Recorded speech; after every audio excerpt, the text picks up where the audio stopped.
What's up, guys? Welcome to FearFlix. I just saw the new Godzilla movie last night, and I've got to say that it was pretty awesome.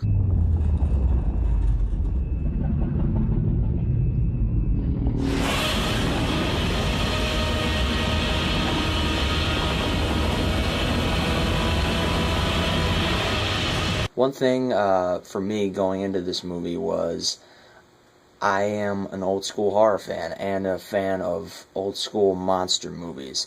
So going into this thing, I knew what I needed for me to be able to like this movie and thoroughly enjoy it. And that was pretty much what I got. For a movie like this, you really have to spend time building up to the point where you finally show the monster. You finally do the big monster reveal.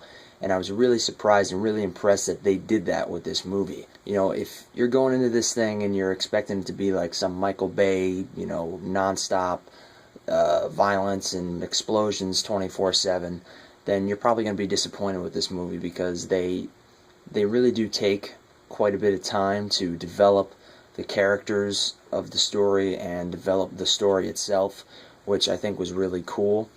And not something you see often with a movie like this. Usually they try and bombard you with whatever the creature or whatever the monster is or whatever. Usually they use that as the main character rather than actually try and take people and put them in this situation with this monster and develop them and make you care about them.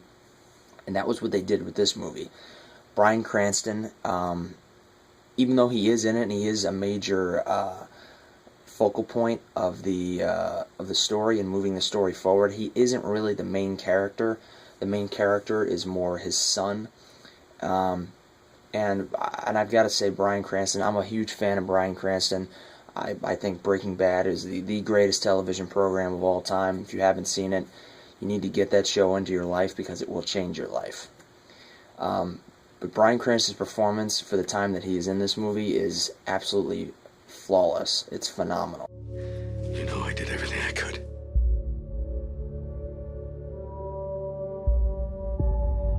It was not a natural disaster, all right? What's really happening is that you're hiding something out there. And I have a right to know! This guy is such a brilliant actor, and he does such a brilliant job of reeling you in and getting you to forget about everything else that's going on, and you just see him, whatever emotions he's going through, you really feel it, and he really drives that home, and he was perfect for the role that he plays in this movie. The story it's really good, in my opinion. You know, it's a perfect setup for bringing in Godzilla and the monsters that he has to fight. Now, me, even though I am an old school horror fan and an old school monster movie fan, I'm not too familiar with the original Godzilla movies. Unfortunately, I did see the 1998 Matthew Broderick Godzilla. I don't even think I have to get into the details about that. But if that's the only Godzilla movie you've seen going into this, you'll be very impressed, because this movie blows that abomination out of the water. I really did like the fact that they do spend a lot of time, like I said, developing the story, developing the characters, and eventually leading to the incredible moment where they finally do the big monster reveal, and they finally show you Godzilla in all of its glory. And I got chills when it happened, because it was just so cool and so well done.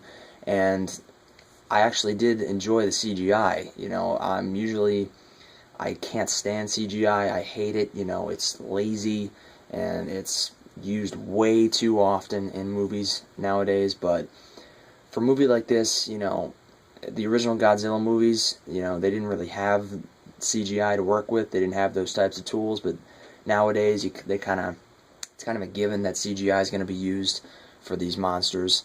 And but thankfully, the CGI is done well, and it's pretty believable for the most part. You know, Godzilla looked pretty awesome. You know, the other monsters looked pretty awesome. And I know some people were worried that there wasn't going to be any real monster fighting. There is monster fighting in the movie, so don't worry. You know, it does take a little bit. It does take a little while to get to it, but once you do get to it, it's worth it. One thing, though, is that it did feel like there was a lot that was a little unnecessary. It did feel like it could have used some more editing to it.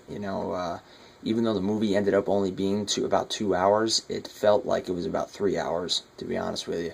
So that's probably my only real critique, my only real gripe with the movie, is that I think that it could have been it could have trimmed some more off, and it could have moved a little quicker. They've already confirmed a sequel. They've already confirmed Godzilla 2, so I'm pretty excited about that. This is one of the only times that I can actually say it makes sense for there to be sequels, and it makes sense to turn this into a franchise, as long as the first movie was good, and the first movie is good. If you're a fan of Godzilla, you're probably going to love this movie.